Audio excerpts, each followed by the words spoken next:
All right, we're going to begin. My name's Warren Samuels. I'm the Director of Enrollment and Financial Aid at Burke Mountain Academy. We're super excited to have you here tonight. Thank you for taking the time to join us. Tonight, we're going to be talking about Burke Mountain Academy's junior program, and specifically our U12 and U14 5-day and full-time programs. Before we jump in, as you can see here, I'm joined by a few folks, Diane, Ida, Terry, and Michaela. They will all in turn share some information with you guys. We're going to do an overview of the program. We'll start with U14 and then we'll go to U12 and then we'll open it up for question and answer. At the end of this session, as you can see, this is being recorded, so I'll send this out via email so you guys can watch it again if you'd like, or you can share it with a friend. It will also be available on our website. And then finally, I'll also in that email send up a kind of a next step inquiry form if you're interested in joining the program. So that will all come to you directly into your inbox tomorrow at some point. Okay, before we jump in, I do want to let you know that we have a quick shift in our programming. Ida Sargent, who's our academic director here at BMA, is going to talk about our academic portion of the U14 program first, because she has to jump off for some pressing family matters in just a bit. So we're going to get to that in just a moment. I'm going to get the slide deck shared here. Okay, great. And we will get rolling. All right, so quickly, before we talk about the junior program, I want to just go over the BMA ecosystem. As you can see here, it's really split into two specific areas of the program. We have Burke Mountain Academy, which is our fully residential U16 and FIS program. That's what's kind of known in most people's heads as Burke Mountain Academy.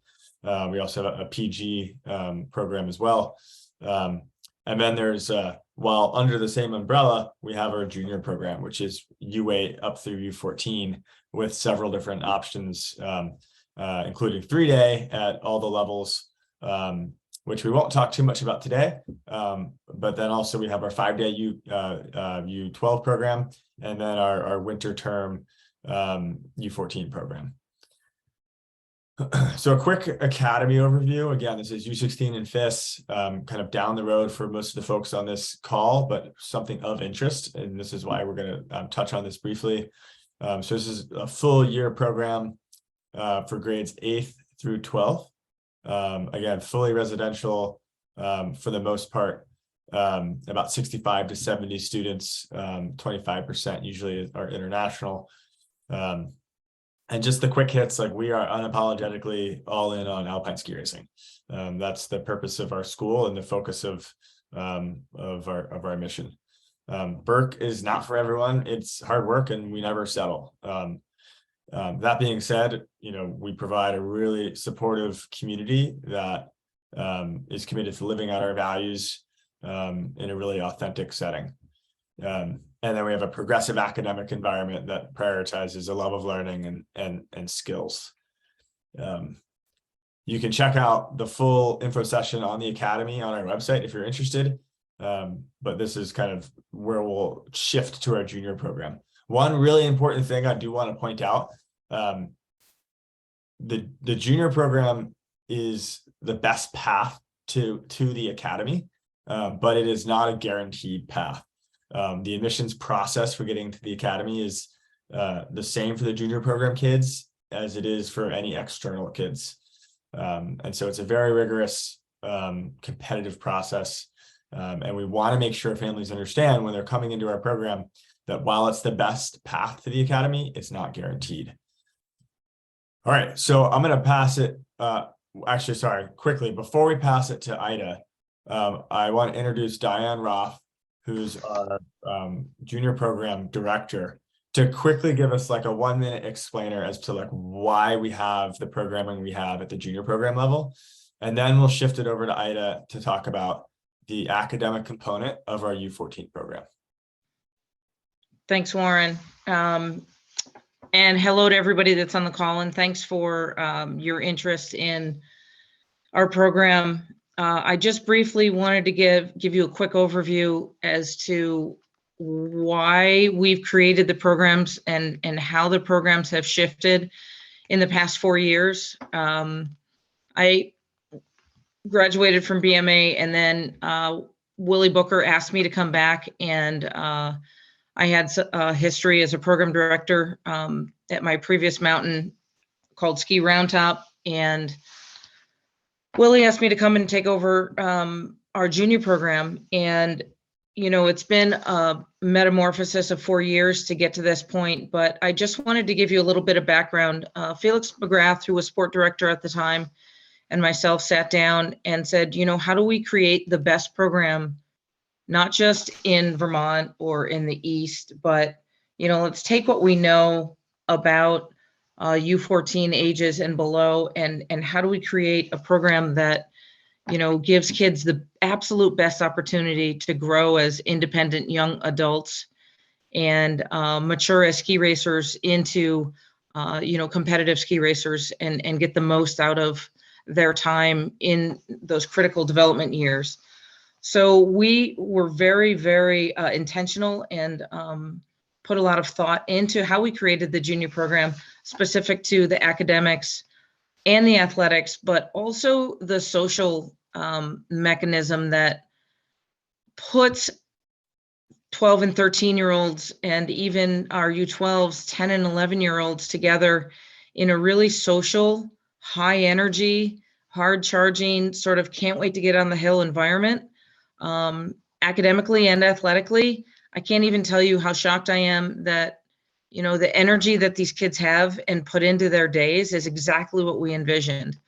The changes that we're able to make and the creativity that we can put into the program is off the charts. And most importantly, it gives your children and our children a way to find more days on snow and stay on a rigorous academic track, and make new friends and get into an incredibly competitive environment. So it's been everything that we dreamed of, but we were really intentional in how we built out the program. And, you know, I'll turn it over to Ida now, but, you know, academics at this age are just as important as athletics are. And I feel like this is our second year of the program right now, and we've been able to have kids integrate back into their sending programs at a very high level from the schools that I've talked to for our kids that are going back. So thanks to Ida for that, and she can take it from here. On mute, so unmuted now, but thank you, Diane. So our academic program, as Diane said, is really designed to be kind of this full experience. We don't want kids to just be doing study hall from their sending schools and working independently on whatever homework. We want them to be interacting with each other, building those team skills, and just working hard together as a group, because we know that just as these kids are pushing themselves on the hill, they're also going to be pushing themselves in the classroom. So we model our U14 academic our academic program under the same educational philosophy that we have for our academy students. We truly believe that a love of learning and curiosity should come first and foremost. If these kids are inspired to continue learning, they will continue to do that as high school students, as college students, and just in whatever future pursuits they have. And that could be in their ski racing pursuits. They're just learning to how can they grow as athletes and become better in their athletic selves and push themselves in different ways. Because these kids are so busy, their days are packed. They're starting, they usually have a morning meeting at 7:30 or 7:45 in the morning for the academic program. And then continuing on to getting off the hill at the end of last chair at 4 p.m. Or later. It's a busy schedule. We're trying to pack in as much as we possibly can, but we want to focus on quality over quantity when it comes to academics. So we're focusing on the core skills. We want these kids to be able to communicate. We want them to take ownership in their learning, be driven, be good writers, good readers, public speakers. So we're focusing on this skill-based learning over a more content based approach. So we have all of the kids in the academic program, the U14 academic program, integrate into our core curriculum for the time that they are here. And then when they return to their sending schools in the spring, they're able to, the experience we've had is they're able to jump back into those schools. Our curriculum involves math, social studies, English, science, and world language. We have teachers that are focused just on these kids, teaching a math and science and a social studies and English, so that it's integrated together, the 7th grade level, and then at the 8th grade level.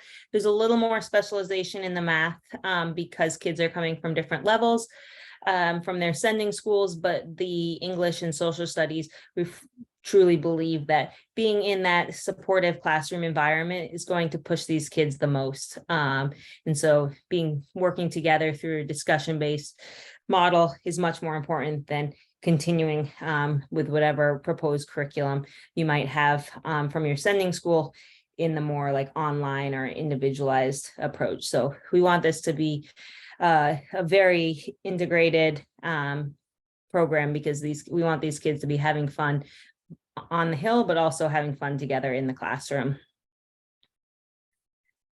The schedule, as I mentioned, Monday, it's actually uses the same classrooms that we have for our academy kids, some of the same classrooms, but in the winter, it's on an alternate schedule. So the U14s are in school in the morning from 7:45 to 12.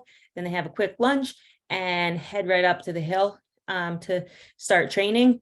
Friday, they train in the mornings and then have classes in the afternoon.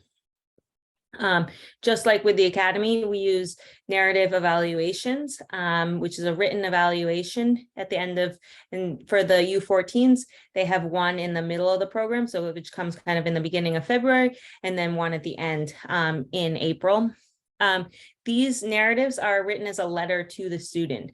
We want our students to take ownership of their learning. And so we have our teachers sending them a letter written to the student, directly to the student. What are their strengths? What are their weaknesses? What are their areas for improvement? What are they doing well? It's a specific, very directed feedback in order for them to make the changes that they need to do. It's the same process that we use for our high school students. And we just feel like it's the best way to support individualized learning and helping meet each student where we're at. Because we have small class sizes, our teachers are able to build strong relationships with all of the students in order to get to know each kid and meet them where they're at. What does this student need, and what feedback can I give to help them along their own learning process? We do offer or provide learning support with these small class sizes. We try to have individualized instruction. We do realize that there are certain students based on their home programs that need different accommodation modifications or other support. And so we provide that, also providing that for any learning needs beyond what's from their home curriculum. So we try to help each kid where they're at and kind of believe that each student brings their own strengths to the classroom. So we want to support those in any way that we can.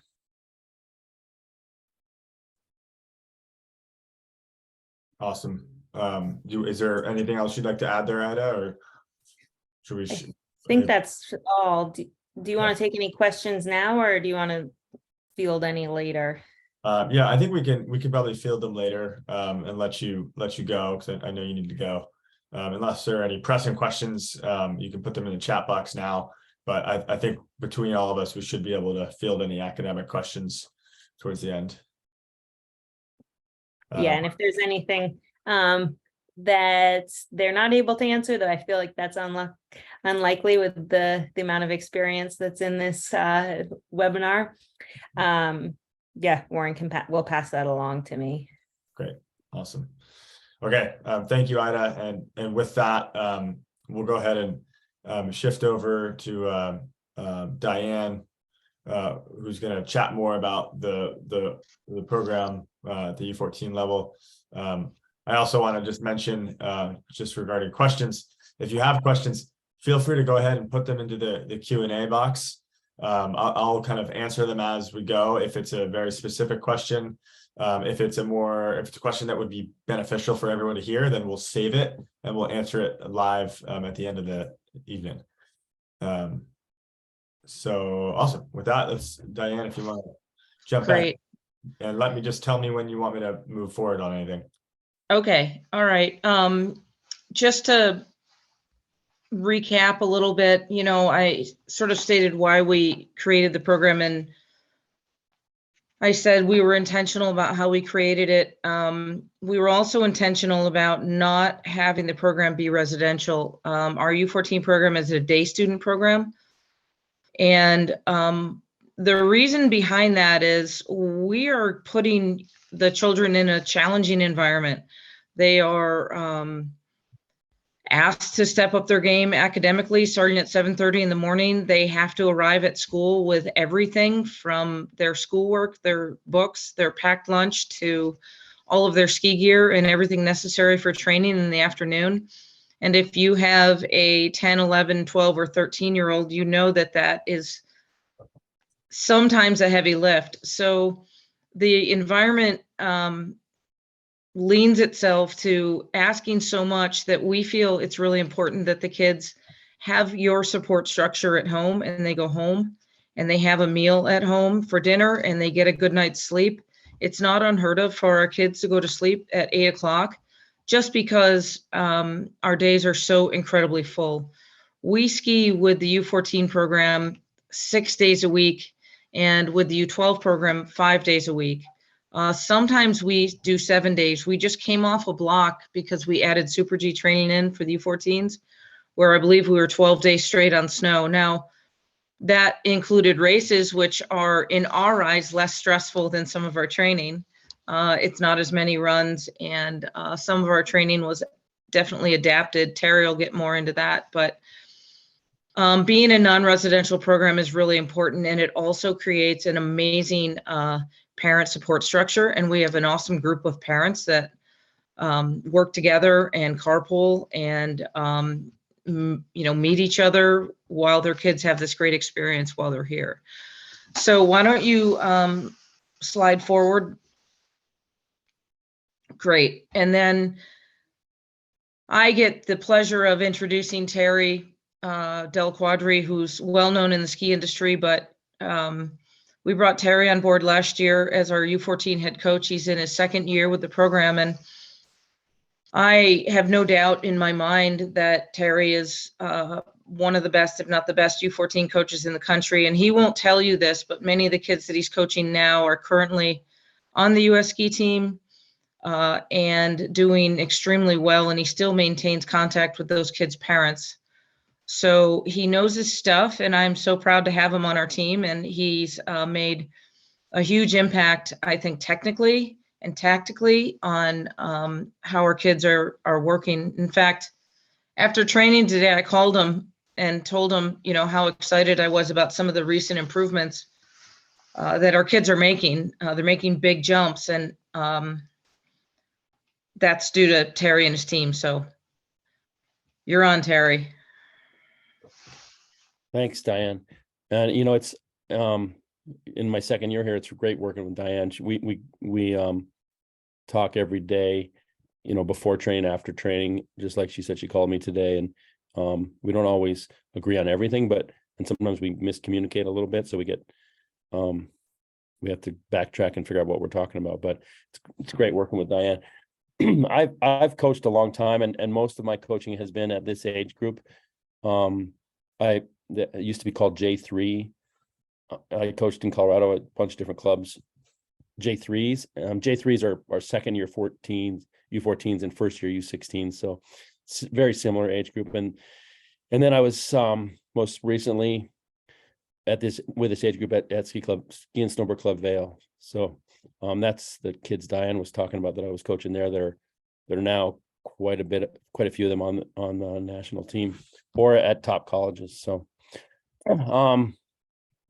my philosophy coming in was and remains basically that you need to get a lot of time on snow, and if you push them, they really, I've found, eat it up.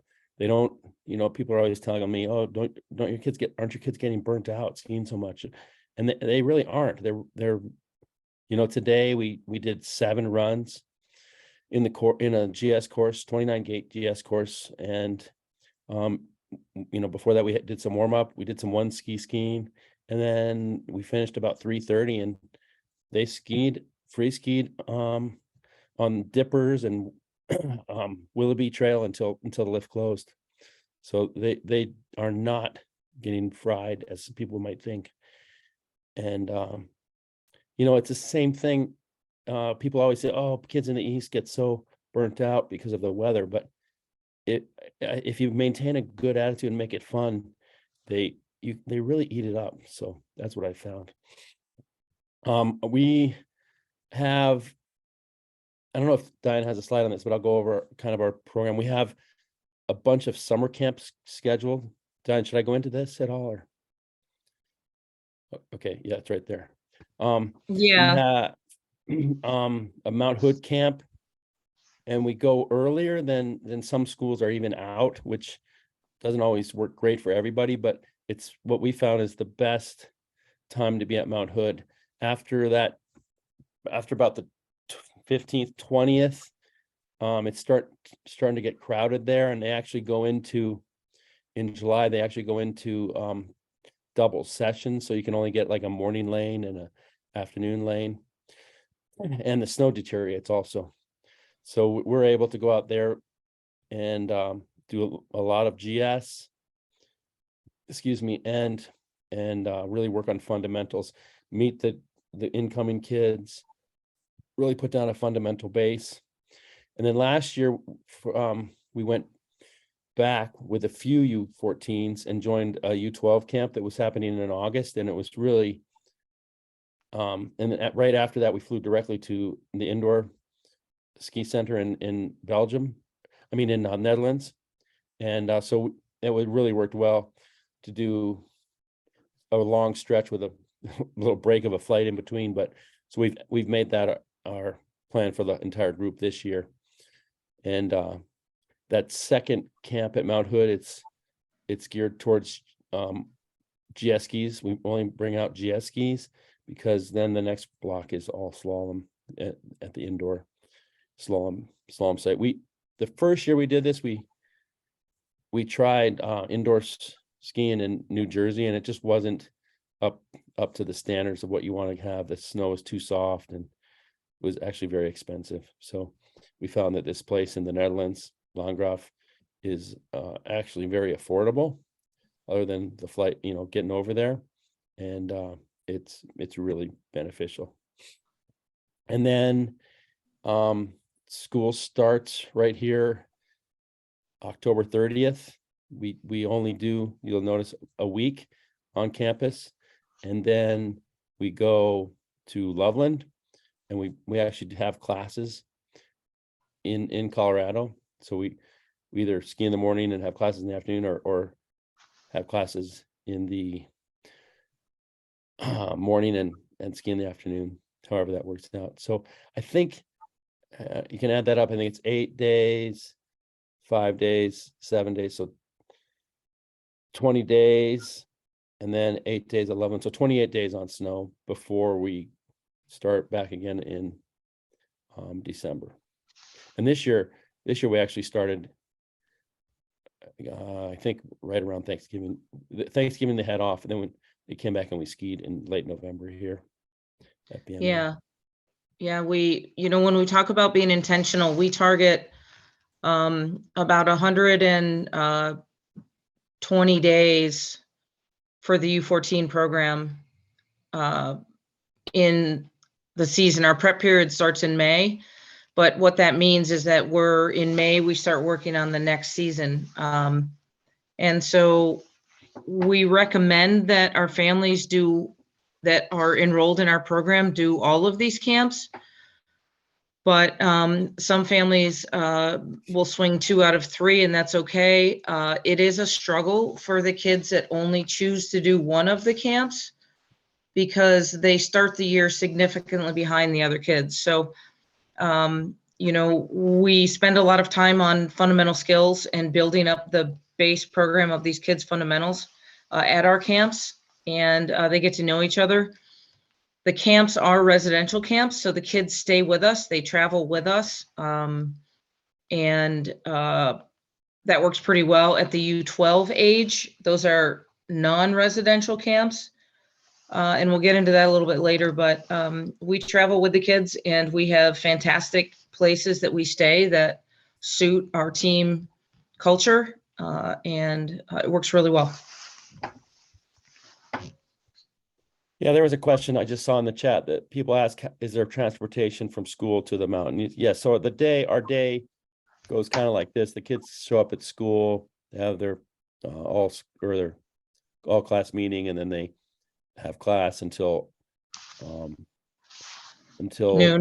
they're done. Yeah, till about noon. And then we have a Burke van actually picks them up, takes them up to the Mid-Burke Lodge, where they have lunch, and then we usually meet with them there, tell them what the plan is, and get going about 12:45 with a warm-up, usually warm-up runs.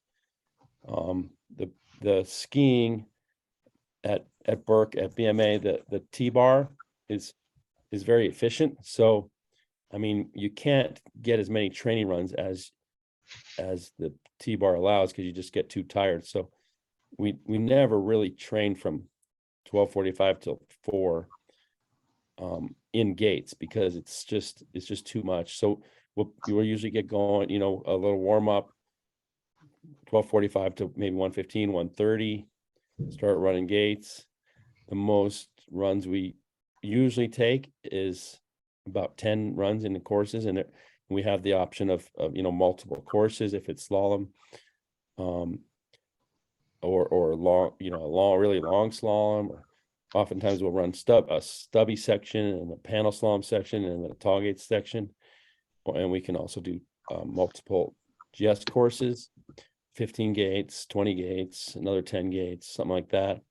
So we usually do about, I like to target 10 runs, and I really do count the volume that we do, and then we'll go pull the course, slip it out, and then go do some drills or more free skiing.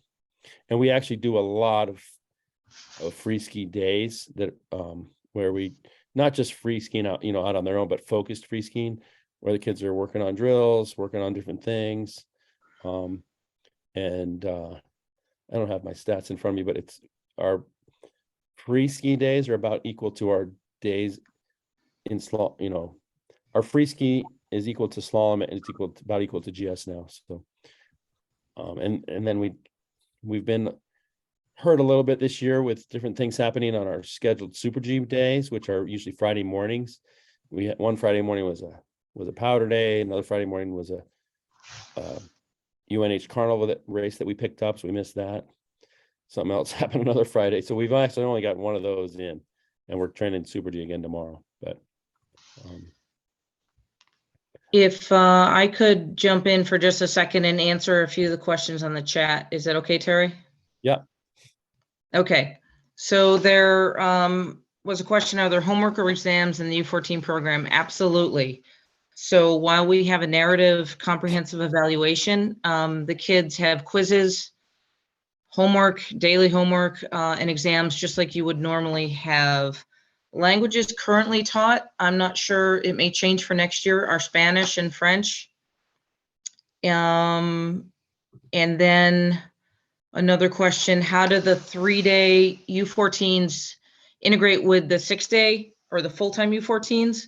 The 3-day U14s are on the same schedule for Saturday and Sunday.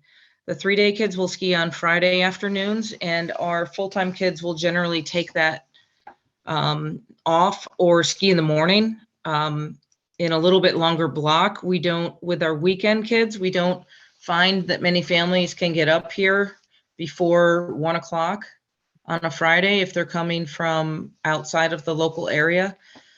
So it's the same coaching staff, the same coaching philosophy. They train together, they're fully integrated. I will tell you, however, that our full-time kids are very professional and very focused and committed. And oftentimes we will run into some newer U14s that are, I don't want to say misaligned with their goals, but the kids really want to enjoy the time with their friends and have fun. And so sometimes that can be challenging for some of the U14s that are 3-day kids to go in with the full-time, but we're used to that and we manage that. I refuse to separate them on the weekend.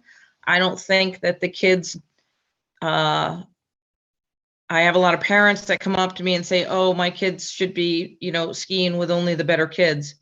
I don't believe that that philosophy works. Our U14 and U12 programs are open to anyone who wants to spend more time on snow, and we coach all of them.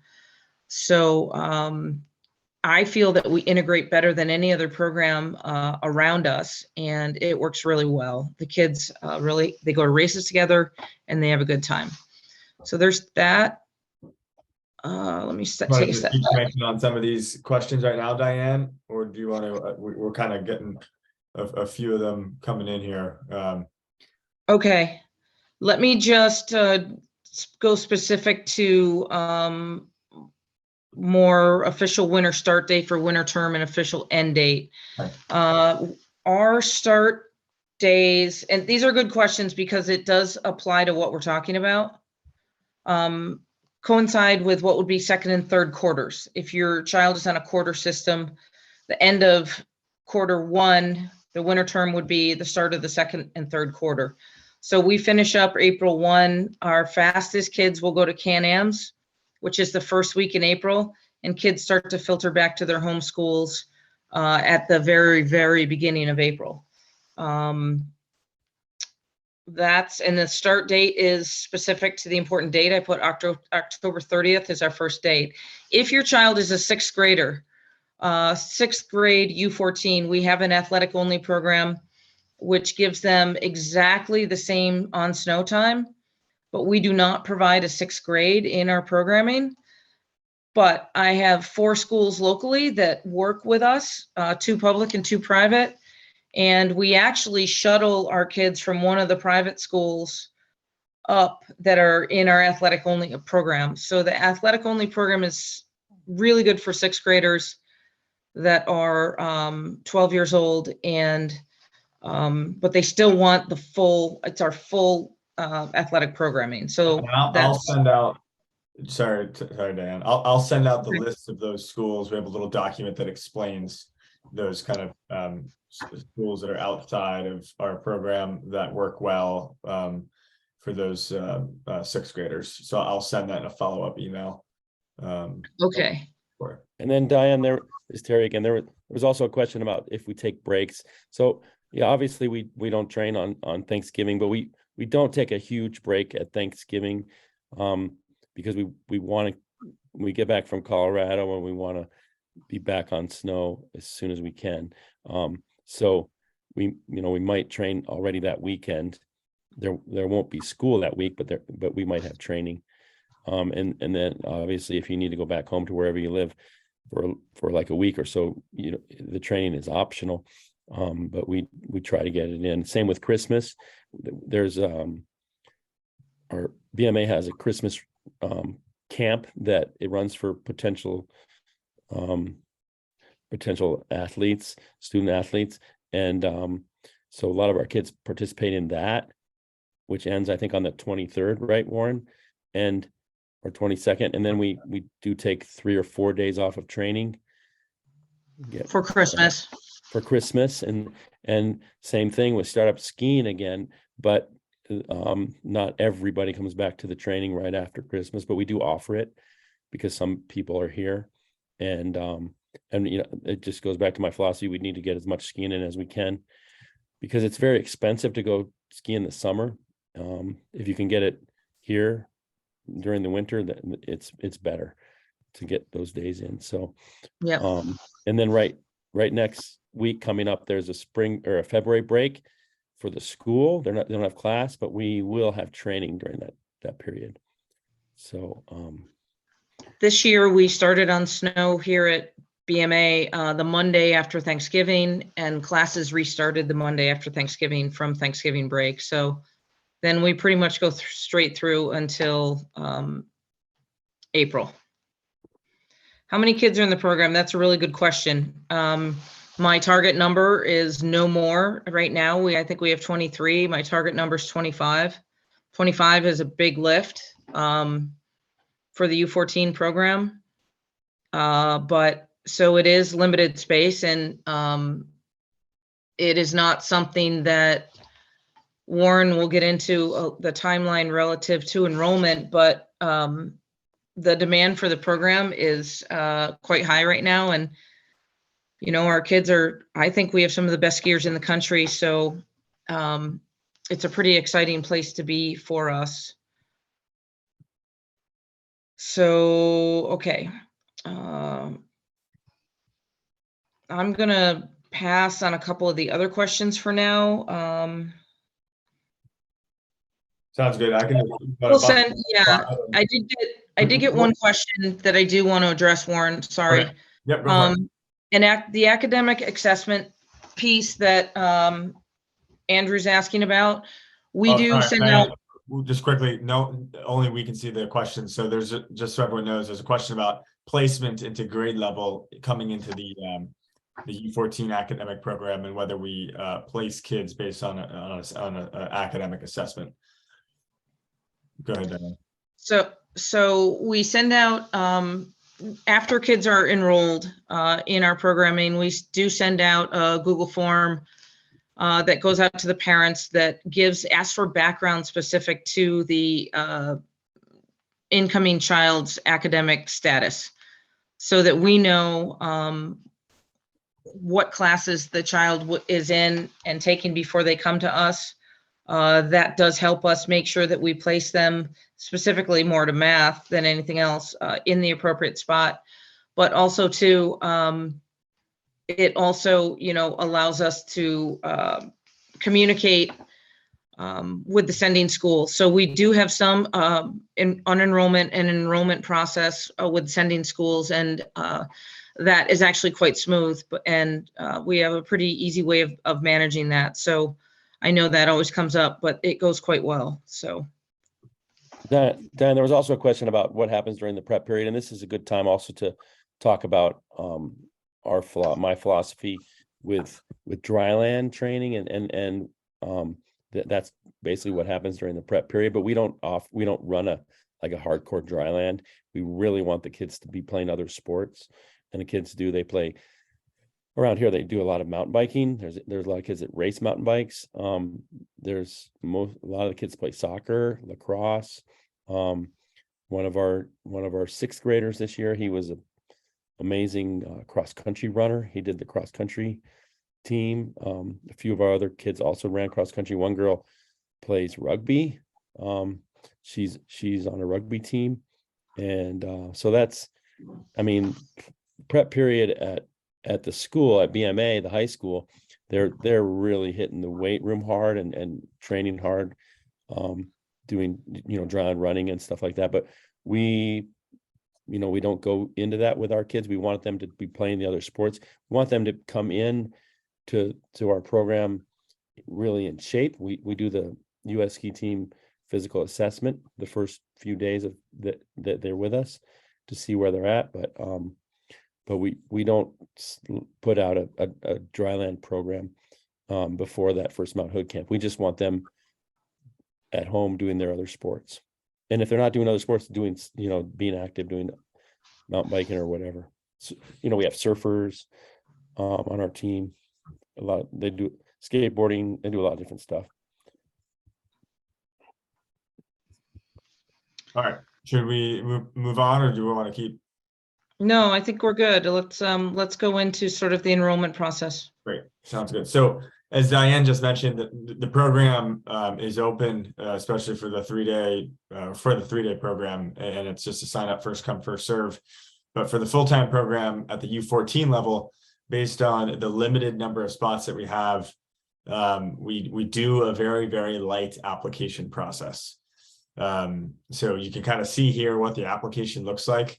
It's mainly biographical information, statements, parent statements, and then we require video, ideally a GSS slalom, and maybe a free ski if we have that.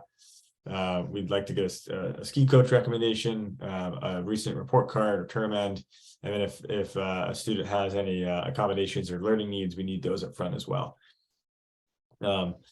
We make admissions decisions as a committee, and there is, considering the cost of the program, which is just a little north of $20,000. We do have a need-based financial aid program. So that's an option. To quickly move to timeline, so April 1st is when those admissions applications are needing to be completed along with the financial aid application. And then very shortly after, we notify families of the admissions decision, and also financial aid awards if applicable. And then we send enrollment contracts out to families and kids who have been offered a space. But likewise, if we are not able to offer space, then likely a student athlete will end up on the wait list, and then it offered a space if a space opens. And then just about a week later, families who've been offered a spot need to secure that spot by signing an enrollment agreement and putting a deposit down.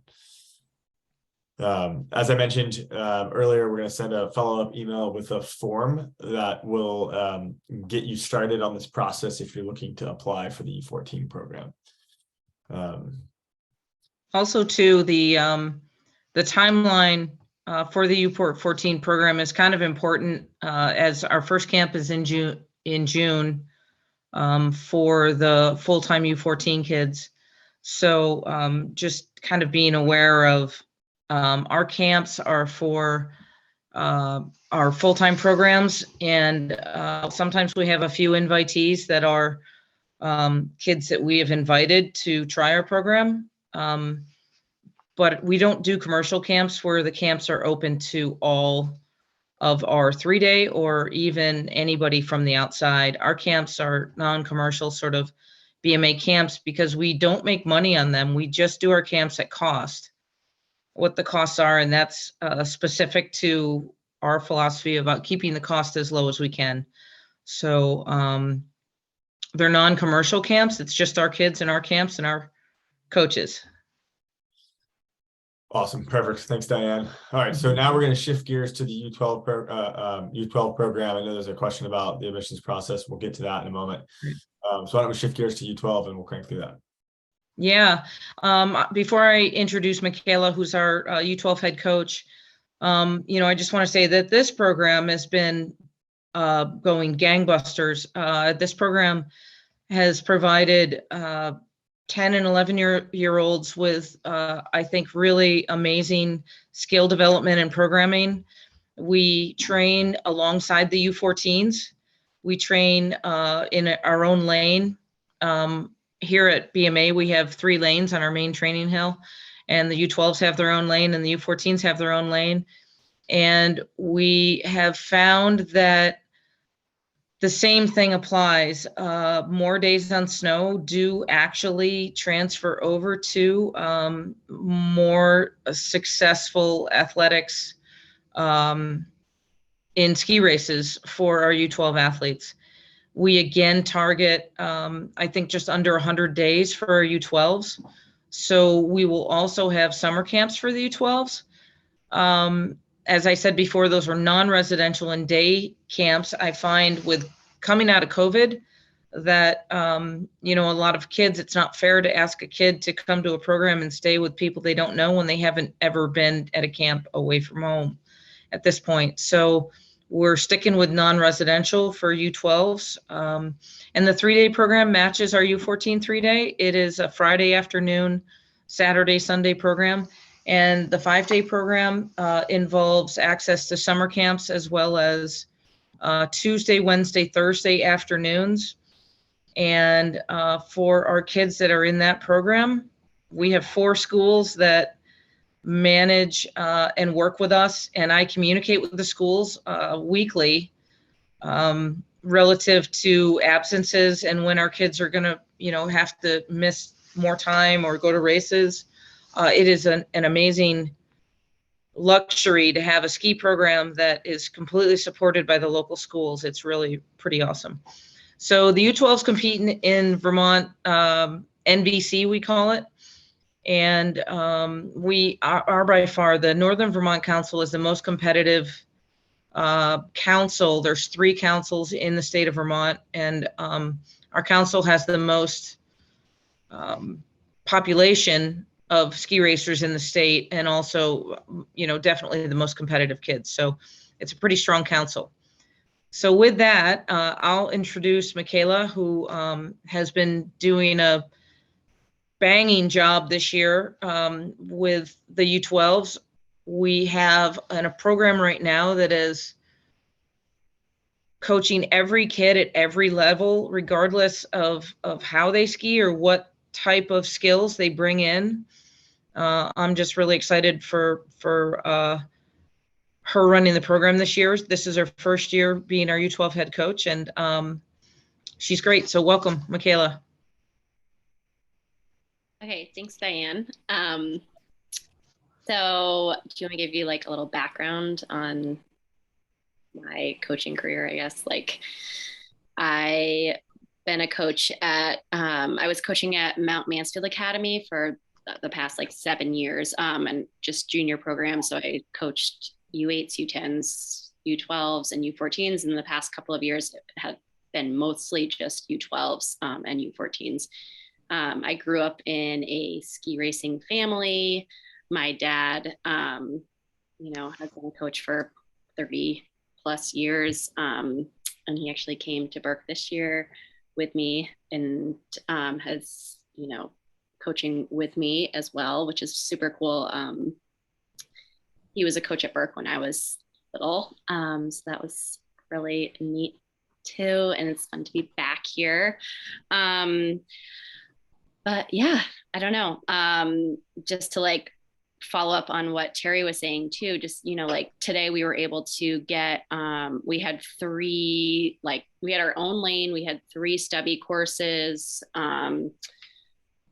In one lane, we were able to do like one, you know, stubby course, some directed drills and free skiing, another stubby course, directed drills and free skiing, and then another stubby course. And then we were actually able to take a break and reset, you know, into, and then train more. So I think we got a total of like 14 to 16 runs in today, which is pretty incredible.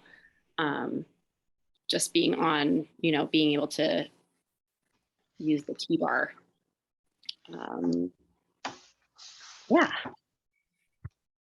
I don't know. And Diane and I were talking today too about just like how we are fundamental focused, you know, we focus on fundamentals for all of U12s. Like I really love coaching each athlete individually. I know that, you know, they're a little different. Each athlete is a little different. And we accept all athletes that want to be on snow. So I like being able to coach at all levels too, which is super fun. Yeah. Thanks, Michaela. Michaela does an amazing job connecting with these kids. You know, many of them come here and it's their first time skiing this much. And, our goal at the U12 level and the U14 level is to prepare the kids as best we can for them to be successful, whether they're on our academy track or they just want to enjoy skiing for the rest of their lives. Our job is to make sure that they love the sport and are passionate about the sport through and through. So some important dates for the U12s. They share the same beginning of the prep period, but like Terry said, we want them to be in their home program. Our June camp in Mount Hood is the 10th through 17th. We'll do a little bit shorter camps with the U12s. So I believe that's like a Saturday to Saturday or Sunday to Sunday, so that's a weekend of travel and then a week of skiing. And then we'll do a second camp also at Mount Hood. Last year, we just did the August Mount Hood camp and the November camp at Loveland. In the November camp at Loveland, we focused our entire day on, and we've had great snow, and it ends up being an amazing camp for us. The passes, Loveland passes for the younger kids are $199. And so for us to get passes at Loveland and then be able to ski for 8 days is just awesome. We do not do gates in that November camp. We do have gate environments in August, in June at Mount Hood, because that's kind of what Mount Hood caters to. It's, a snowfield. So the first camp in June, we are able to ski on the lower mile, which is a little bit longer run out, and we can ski all the way down to the lower lift at Hood. In August, we end up on Palmer on the upper lift. So we do quite a bit with skills and drills in gate environments that really sort of challenges the kids to learn new skills. But then in November in Loveland, we take advantage of being on Colorado snow, in Colorado sunshine, the kids getting to know us, and we really take a step back and break down that entire camp to fundamentals and technical skiing skills. And that gets us ready to come back and get on snow here at home, just like the U14s on the Monday after Thanksgiving. Some of our U12 parents will come around December 1. That's when they choose to locate to the area, and then they'll stay. Our program goes through the end of March. And like I said, we have 4 local schools that support the program, so it's really goes way smoother. If you're not from here, locating to here goes pretty well. So we could probably see what the next slide is, Warren. There we go. Yeah, just shift to enrollment process for U12. So it is slightly different. As you can see here, it's pretty straightforward. It's a sign up. Once the registration date hits, the sign up is open. So for the 5-day program for U12, it's June 1. And then for the 3-day program, it's August 1. So it's pretty straightforward. Again, the way that you kind of get on the list is by completing the form that I'll send tomorrow once this meeting concludes. It's an inquiry form. You just select how old your kid is, what program you're interested in, and then you'll be like slotted onto a list that will receive communication, when it's available or when it's needed or when something's coming up. So that's kind of how you get in line for the registration for the U12. And just also make a note real quick that, that enrollment opens June 1 for returning families and for 5-day. And we would already have heard from you relative to going to Hood, because our first Hood camp starts June 10th, I believe. It's very early. So if you're sure that you're going to enroll, we will be reaching out to you with details about the camps. We provide you with a full list of a camp schedule and the details for the U14s. They will fly together, and some U12s will also go on those flights. But just know that camp details, we handle the details and get you information, plenty of information in time for those camps. Awesome. So I know we've got a few questions that have come through. I've had a few questions about spots and spaces at the U14 level since it's application based. Diane had mentioned like a program size for the full-time program of about 25. We're looking at probably adding, depending on, who's moving up, probably an additional like 10 kids, I would imagine. And that's, that won't be necessarily determined until we understand who's coming back. Usually everyone does, but in case the family's moving or whatever. But yeah, there's usually always a group of new kids coming in because we've got, second year 14s/8th graders who are moving out, kids moving up as well from U12, but it's always leaving some space. Okay, so we'll go through some of these questions, and then we'll probably wrap it up. Yeah. So we had a question about the U12 admissions process. There is no application. I think I answered that. So Diane, you want to start to unpack some of these?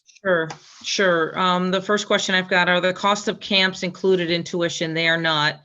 The way that we handle our camp costs are, like I said, it's the cost of sending the coaches and the vans and the tickets, and our expenses while we're at the camp are then pulled together and then divided. We do a camp estimate and we bill out the estimate at the beginning of the camp. And our camp costs are broken down by how many attendees we have. So our camps are, I have heard, much less expensive because we're non-commercial and it's expenses only. So there's that. And we will help if we have some group travel. I will send out recommended flights, but parents will actually book the flights, and then we actually bill from the academy specifically for the camps. And then we had a question. I heard the 3-day camp will be Friday through Sunday. That's the 3-day program. It's Friday through Sunday.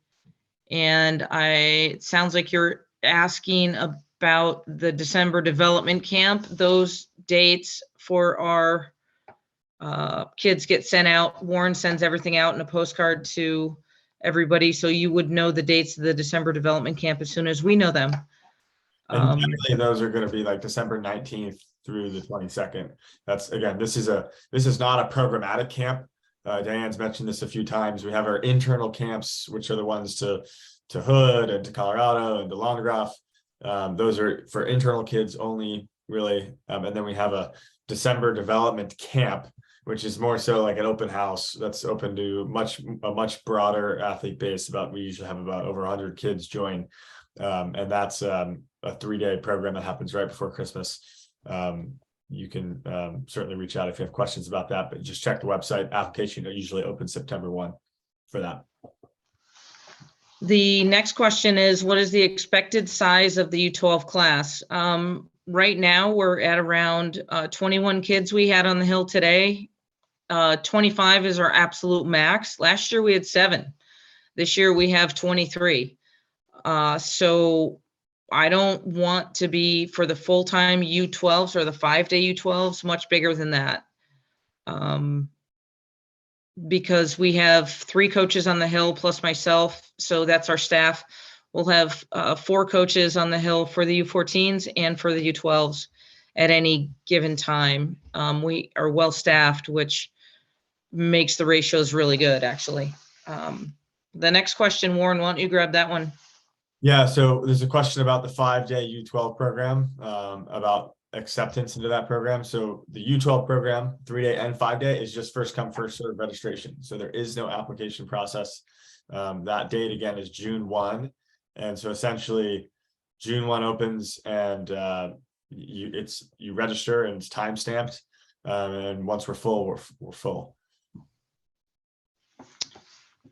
Okay, the next question is there more gate training? This is from a current parent. Is there more gate training for U12? Significantly more gate training for U12s. U10 is really, we're working on fundamental skiing skills, which we do at U12. But, we also know that 20% of our time is free skiing. In fact, Michaela tracks on a daily basis that 20% of our time is of our time per day is spent on free ski runs. But we track significantly more gate training days than we do with the U10s. That's why we offer 5-day for U12s. We can get that time on snow and get more time training. The next question, how many of our current BMA second year U10s are considering the 5-day U12 program next year? A good amount. I also have a practice of pulling up our U10s that are in our program. If they have an aptitude for more training and can manage it physically and mentally, and the school situation allows for it, I will sometimes invite some of our second year U10s to ski with our U12s. I'll take this last question. So if there's, I know there are plenty of probably current junior program families that are on this call tonight. You guys have a totally different process than if you're new or external. So as I mentioned to current families a few weeks ago, there is a re-enrollment process that's coming up in the next few weeks here, where you sign up for next year's junior program, regardless of what age group you're in. You just roll over into the next year, as long as you sign the enrollment agreement and kind of re-up. And then we go to the external new families. So any new families, 2 important things. You don't need to do anything. You'll just wait to hear from me for re-enrollment. And please don't actually complete the link that I'm going to send out to all the registrants. That's really only for people who are inquiring about the program, who are brand new and aren't already in the system. So if you're in the junior program, and if you are, you don't need to do anything. You're already in the system and you've already got a spot. So I just want to make that kind of loud and clear for any current junior program families. All right. Any other questions? We've kind of come to the end of the question bucket. If you have any others, feel free to put them in now. It is 8:04, so we're kind of right on time, just a little past, and want to make sure that we let you guys get back to your evenings and your families. Diane, is there anything else that Terry, Michaela, that you guys want to end with? I think this has been awesome, and hopefully it's been super informative for families. I'm good. Thank you all for trusting us with potentially your children. And we as a staff take a lot of pride in our relationships with our parents of the children that are in our program. And it's just been an amazing ride. And I can't say I've ever worked at another place where we have created such a positive environment for the kids. It's just really a pretty cool thing. So for those of you that are currently here, thanks for trusting us. And for those of you that have questions, our emails are on this slide. So send us emails and we can jump on the phone too if we need to talk about more details. So thank you. Thanks, Diane. I just put in the link to the inquiry form for any external families who want to get on the list, getting going with the U14 application or be on the registration list for U12s. You can go ahead and do that now if you want. I will again send that out via email tomorrow along with this recording. Terry just dropped his email because I didn't have it on the slide. Sorry, Terry. That's right. And Michaela, if people want to get in touch with me, they can. Definitely. Great. Well, I think we'll probably close it down. Thank you all so much for joining us. We're excited to have you. We are here to answer any questions as they come up. So have a good night. Thank you.